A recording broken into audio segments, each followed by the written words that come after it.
الدين عند الله الإسلام أفغير دين الله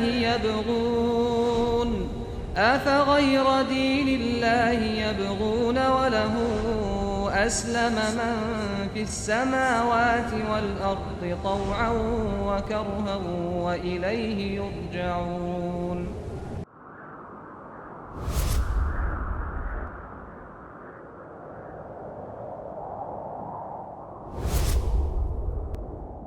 네, 반갑습니다, 여러분. 저는 카람 김은수라고 합니다.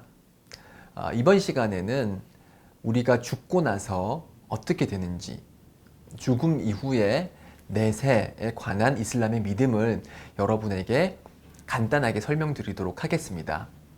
우리가 죽게 되면은 무덤에 묻히게 되고, 그리고 결국에는 심판의 날을 맞이하게 될 텐데요.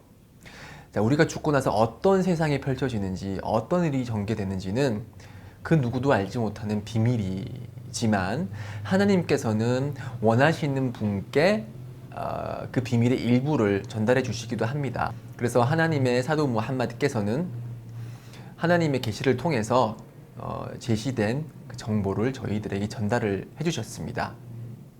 저는 꾸란과 하디스를 통해서 확증된 그런 내세에 관한 정보를 여러분들에게 간략히 전달해 드리도록 하겠습니다.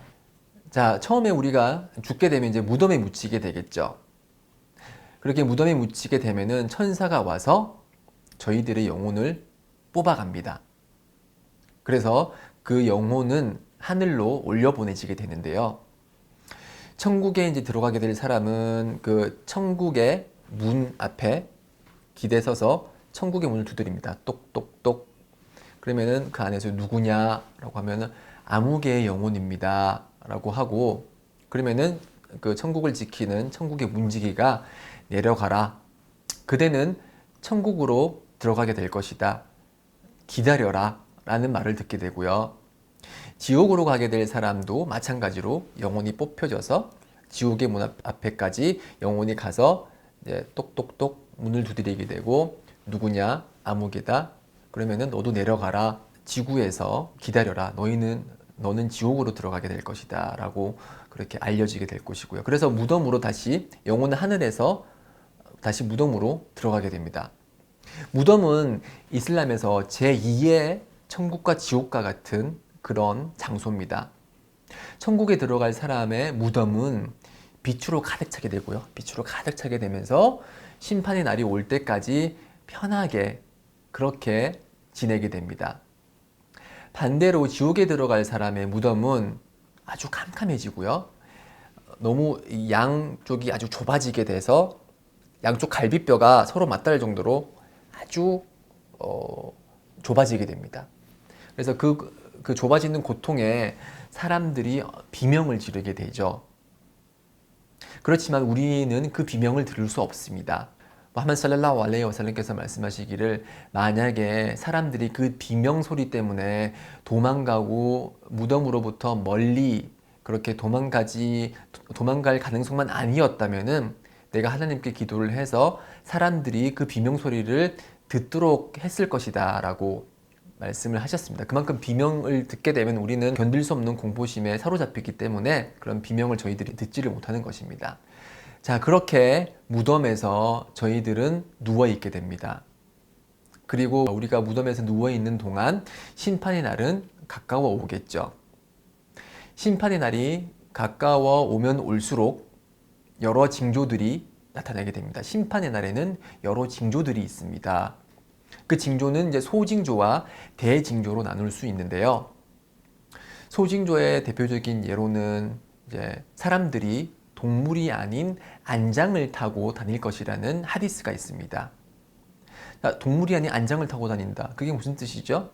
지금 저희가 승용차를 타죠. 승용차는 플라스틱으로 되어 있는 그런 운전석에 타는 거잖아요. 운전석과 조수석에 타는 거잖아요. 그러니까 동물이 아닌 비생명체인 그런 자동차를 타게 될 것이라는 그런 예언이 실현이 된 거죠. 이게 소징조 중에 하나고요.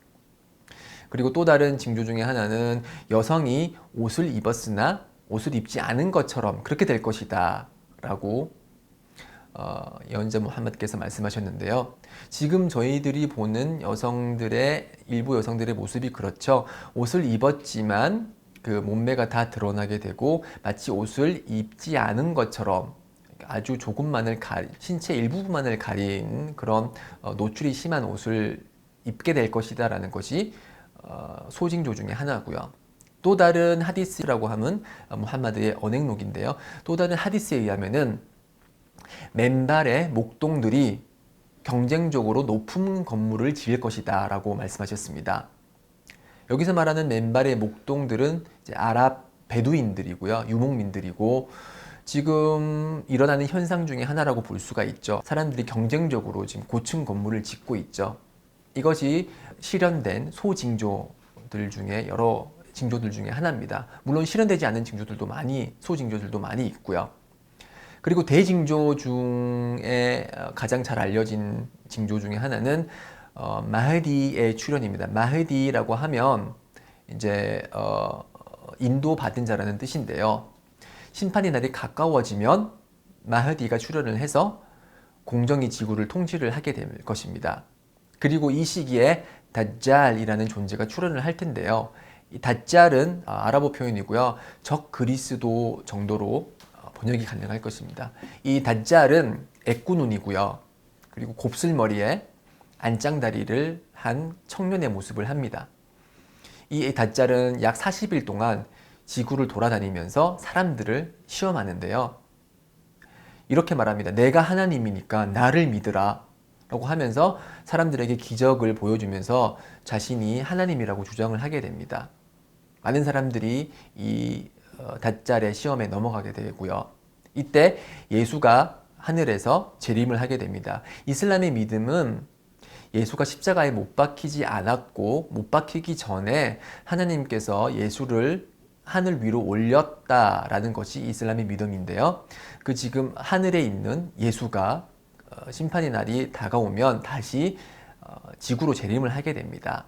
그래서 믿는 자들과 함께 군대를 형성을 해서 예수는 신앙인의 군대의 지도자가 돼서 다잘의 군대와 싸우게 됩니다. 다잘의 군대들은 이제 당연히 불신자들이 만든 군대고요. 그래서 결국에는 예수가 그런 전쟁에서 승리를 하게 되고요. 그리고 예수는 지구를 통치를 하게 됩니다. 그 후에 예수는 자연사를 하게 되고 무덤에 묻히게 됩니다. 그렇게 심판의 날이 이제 아주 가까워지게 되면 어느 날 산들바람이 불어옵니다. 이 산들바람을 맞이한 모든 믿는 자들은 죽음을 맞이합니다. 가슴속에 아주 조그마한 티끌만큼의 믿음이라도 있는 사람들은 그 산들바람을 맞으면 죽음을 맞이하게 되고요. 그렇게 해서 그 지구상에는 아주 사악한 자들만 남게 되는데요. 그때 두 번의 나팔이 불리게 됩니다. 그 나팔을 부는 존재는 이스라필이라는 천사입니다. 첫 번째 나팔이 불리면 그 당시 살아있던 모든 사람들은 죽음을 맞이하게 됩니다. 그 후에 두 번째 나팔이 불리게 되는데요. 두 번째 나팔이 불리면은 죽어있던 모든 자가 부활을 하게 됩니다. 역사를 통틀어서 존재하는 모든 인류가 한 곳으로 부활을 하게 됩니다. 어떻게 부활을 하게 되냐고요? 하디스에는 자세한 그 내용이 소개가 되어 있는데요. 사람이 무덤에 묻히게 되면은 원래 흙이 그런 사람의 육체와 뼈들을 다 이제 삼키잖아요. 먹잖아요. 그렇지만 꼬리뼈만은 예외입니다. 꼬리뼈는 그대로 썩지 않고 남아 있는데요.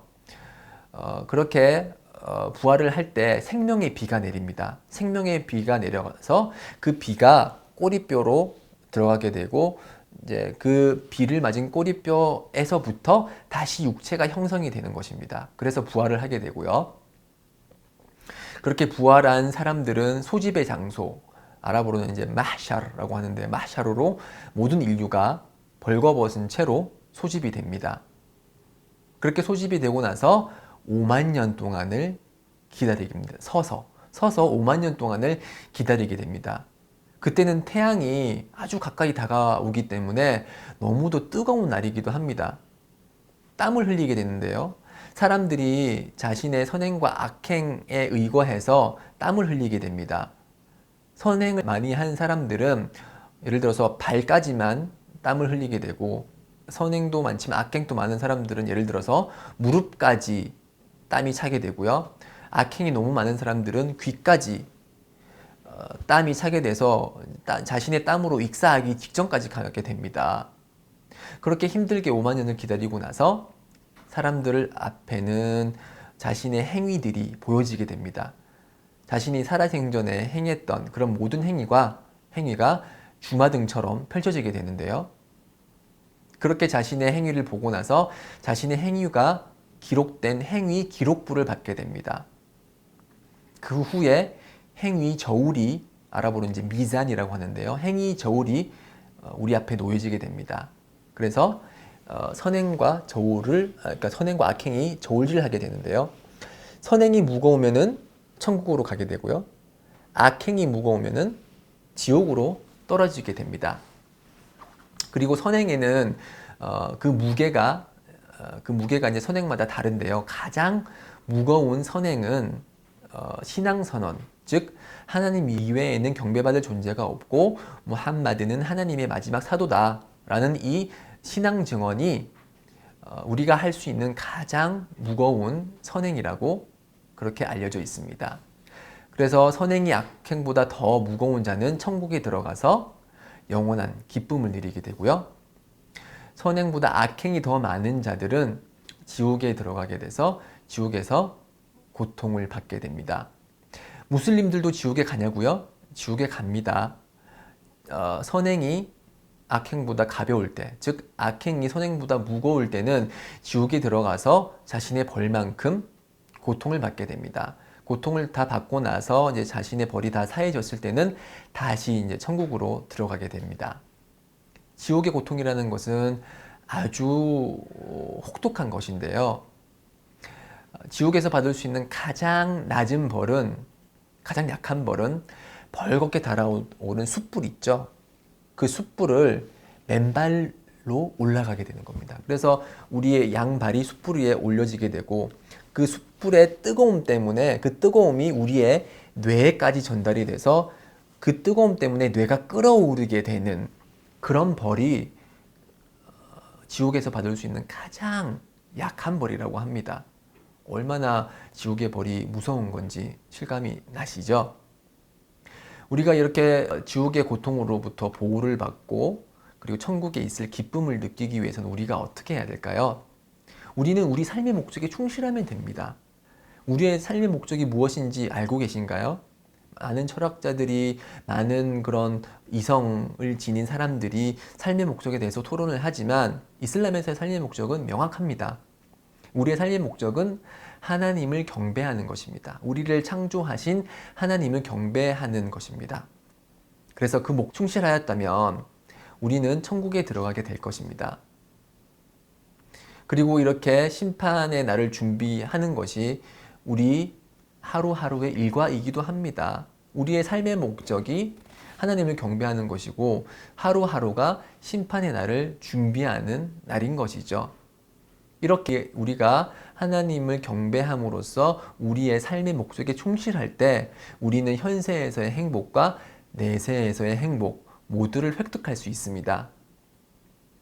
이렇게 삶의 목적에 충실할 때 우리는 이슬람, 즉 평화, 내세에서는 마음의 평화, 그리고 내세에서는 천국에서의 평화를 느끼게 될 것입니다.